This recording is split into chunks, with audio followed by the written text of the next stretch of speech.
back to another Valley Sports Club Phoenix Suns recap for February 24th through March 5th, 2023. I'm Chris Patrick, and with me as always is my man Michael Benjamin, here to break it all down for you. So let's go ahead and get right into it.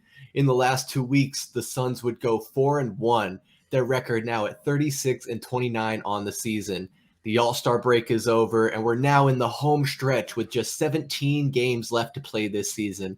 It's hard to believe, I know. But let's go ahead and see how those last 5 games broke down for us. We would start at home against the Oklahoma City Thunder, where we would get the win 124-115. Then we would start a road trip where we would head to Milwaukee, taking the L 104-101. I know I really wanted to see KD debut in that game, but we would have to wait till our next matchup in Charlotte against the Hornets, where KD would make his stunning, stellar debut, and the Suns got the win 105-91. No LaMelo Ball due to the injury, but we'll take what we can get. After that, it was on the road heading to Chicago to take on the Bulls, where we would get that win convincingly, 125-104, despite being down at halftime. And of course, how could we forget at the Dallas Mavericks this past Sunday, where we got the win at the very end, 130-126. Very chippy. Devin Booker and Doncic getting face-to-face. We all saw that go down. But I'm going to go ahead and pass it over to Mike to take a deeper look at those last 5 games. The Suns get some well-needed rest during the All-Star break, and we start off at home against Oklahoma City, where there was speculation that Kevin Durant would make his debut after the game was flexed to ESPN, but no KD and no SGA for the Thunder, who were paced by Isaiah Joe with 28 points and Jalen Williams with 22. They have a talented young core that could be working to make a push for the play-in tournament, so we'll keep an eye on them this year as well. We still have a couple more matchups coming up with them, and I think those are going to be some tough games. But in this one, Terrence Ross, he made a three-pointer at the third quarter buzzer to put the Suns up 94-87, and Phoenix led the rest of the way. And Mr. Devin Booker, his three with 2 minutes left gave him 1,052 career three-pointers, which broke Steve Nash's franchise record. Awesome to see. I can only imagine there's going to be more records being broken by Mr. Booker pretty soon. Then we head to Milwaukee, and it was a tough one. There were 14 lead changes, plenty of drama. We saw Jay Crowder in our first matchup against him since the trade, made a comment about DeAndre Ayton being soft, but the Suns, unfortunately, they faltered a fourth quarter lead. Brook Lopez helped the Bucks take a 2-point lead with 24.8 seconds left. And then Booker had the ball stripped while he was driving by Holiday, which was similar to Game 5 of the 2021 finals. I was getting flashbacks. But Booker was fouled on a 3, which nearly went in with less than a second, but just wasn't enough time. And Milwaukee won their 14th straight game. They're a menace once again, and wouldn't be surprised if they come out of the East. But then the sadness didn't last very long as we traveled to Charlotte and saw the long-awaited debut of Kevin Durant. In 27 minutes, he had 23 points on 10 of 15 shooting. It was a closer game than I would have thought. I mean, Charlotte cut the Suns' lead to 6 entering the fourth. With KD, he made his presence known. A 17-footer off a ball fake, draws a foul to set up a three-point play. And then he found his groove from there, knocking down 3 more mid-range jumpers to push the lead to 12 and finish with 9 points in the fourth quarter. And we already saw what we were talking about. The floor was opening up for Devin Booker, who had a huge game, 37 points, 7 assists, and 6 rebounds.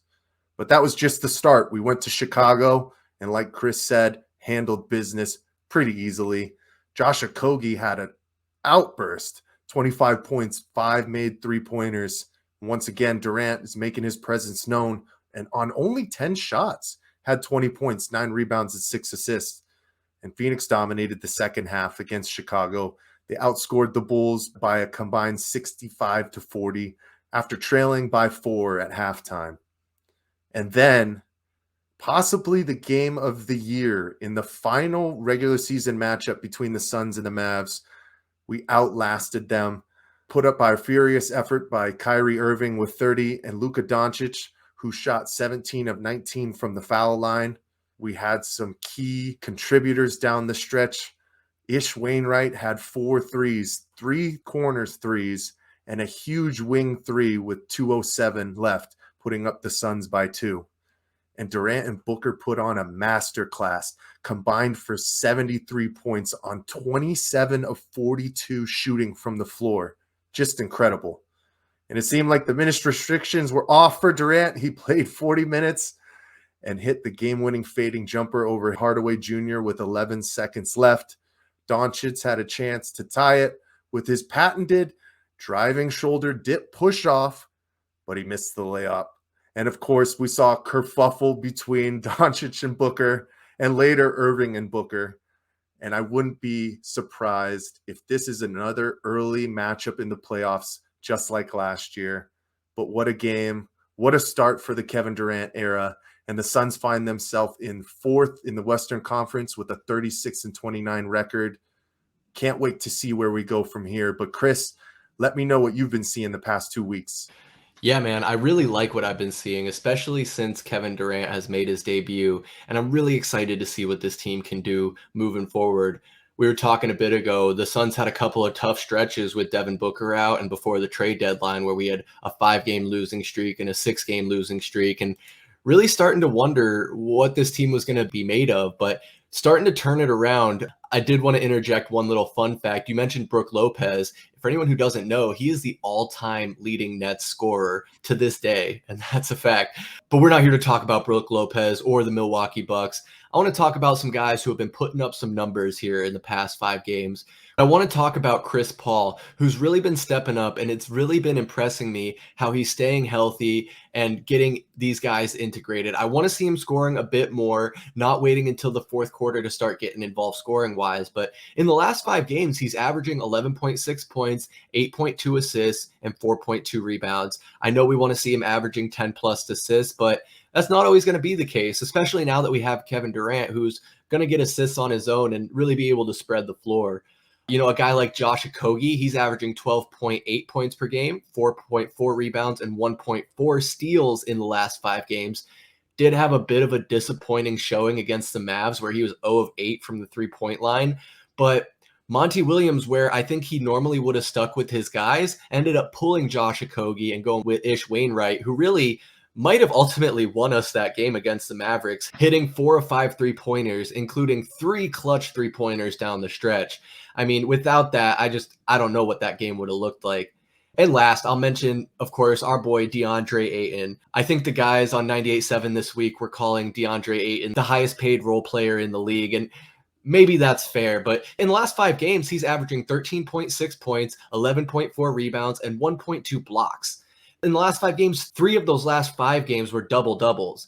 So he's not going to get them every night, but I do expect double-digit rebounds and double-digit points would be nice. He's perfectly capable. He's able to create space in the paint, and we even saw that in the last couple games. So as long as DeAndre Ayton continues to work hard and find his spots, I think it's really going to come down to where he finds himself fitting into this offense. So that'll be something to keep an eye on. So it's really going to be interesting to see what Monty Williams does with this rotation earlier. We saw him the past couple seasons really sticking to his guns and his guys, but now with how he coached in this last game, subbing those guys out who maybe weren't pulling their weight, I think that's a good sign, honestly, from my perspective. That was the thing that I was the most impressed about in the Mavericks game. Josh Okogie struggled from outside after having a great game against Chicago where he hit 5 threes, but it wasn't his night, so he went in a different direction, and Ish Wainwright hit his shots when he had those open looks, and he rode with them. I mean, that's what you have to do in this game. Sometimes you just got to roll with the guy with the hot hand and keep that momentum rolling. I'd agree with you, Chris. Some of his buckets that he had down the stretch were key momentum builders to push the lead back down and then eventually give us that 2-point lead with about 2 minutes left. But we're still working the kinks out with this team. You know, we're going to figure out how to get DeAndre Ayton a little bit more involved on the offensive end. I don't think 6 shots a game is going to cut it. Chris Paul is going to continue to figure out his spots, when to drive, and he's going to continue to have wide open looks. That's one thing that I've continued to see from a lot of these bench guys. You can't double book and you can't double KD. So when those guys have the opportunities to knock them down, we're going to see them go. And I just can't wait to get into some of these crazy matchups that we're going to see in the next 2 weeks. But before we get to that, Chris, I got to know, who is your player of the recap for this one? Man, this one was tough. I was racking my brain, but I think I had to go with the obvious choice. And even though he only played in 3 of our last 5, it's got to be Kevin Durant for me.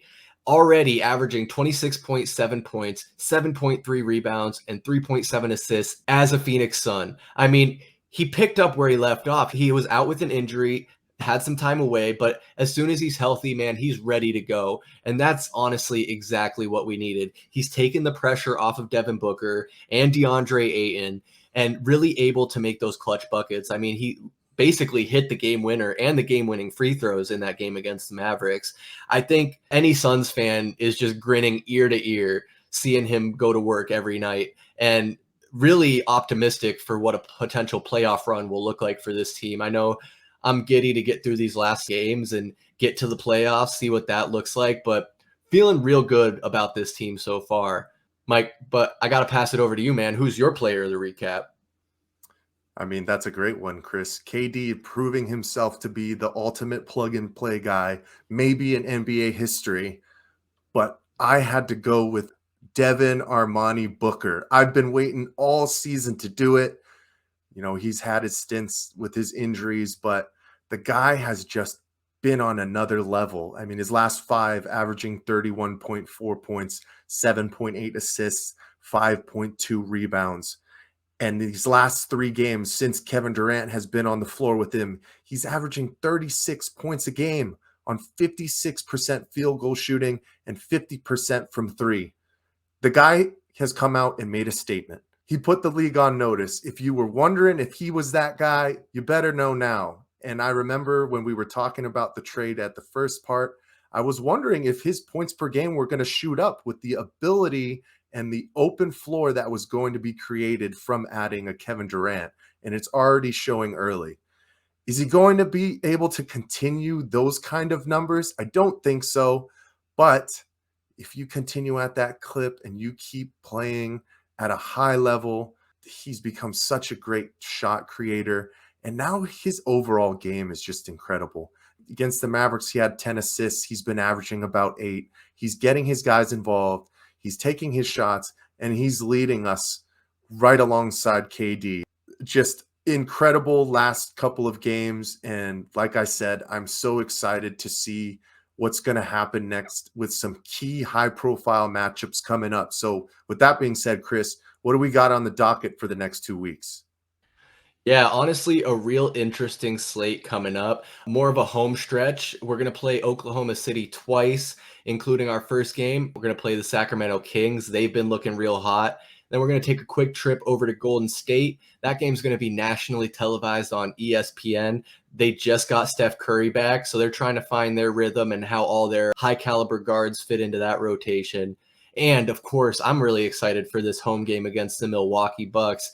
Jay Crowder coming back to town. Hopefully Giannis is healthy, and we get that finals rematch, seeing how KD will really impact the game there.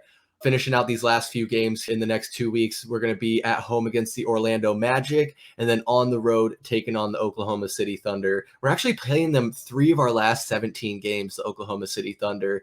So the last game will be on April 2nd. We play against them. So I think that's a good opportunity. I think, like you were saying earlier, they got some nice young talent. I really like Shai Gilgeous-Alexander, and even Josh Giddey has been coming into his own. But really going to keep an eye on it. And, we'll be right back here in a couple weeks to let you know all about it. So for Michael Benjamin, I'm Chris Patrick, and we'll see you next time. Peace.